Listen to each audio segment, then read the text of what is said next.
ازيكم؟ هتكلم معاكم في دقيقتين كده عن شخص اغلبنا قابله في حياته. الشخص ده هو شخص ما بيتطورش ولا خطوه واحده لقدام. الشخص ده هو دايما احنا بنسميه عقليه الضحيه. مين عقليه الضحيه ده؟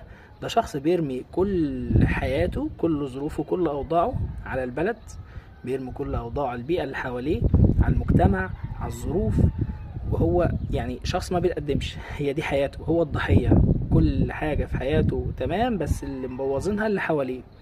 عمره ما وقف مع نفسه وقال طب انا قدمت ايه لنفسي عشان اتطور، انا قدمت ايه للي حواليا عشان يتحسنوا او يشوفوني بصورة احسن من كده، انا نميت مهاراتي في ايه، اتعلمت حاجة جديدة ولا ما اتعلمتش. ما بيعملش كده ابدا. ودي اسوأ برمجة ممكن تبرمج بيها عقلك، وده اسوأ شخص ممكن تتاخده صاحب برضه، عشان اكون صريح معاك.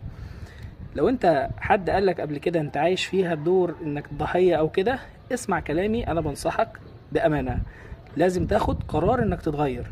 لازم تقعد مع نفسك وتفكر انت عملت ايه لنفسك عشان تتغير، او علشان الناس تشوفك بشكل احسن من كده. بلاش الناس، لنفسك. ايه النجاحات اللي انت حققتها؟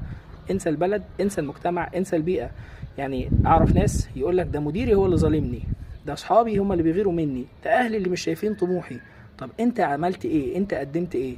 موضوع محتاج منك قرار، محتاج منك وقفة، محتاج تاخد ايد نفسك بنفسك، ما تستناش حد ياخد ايدك.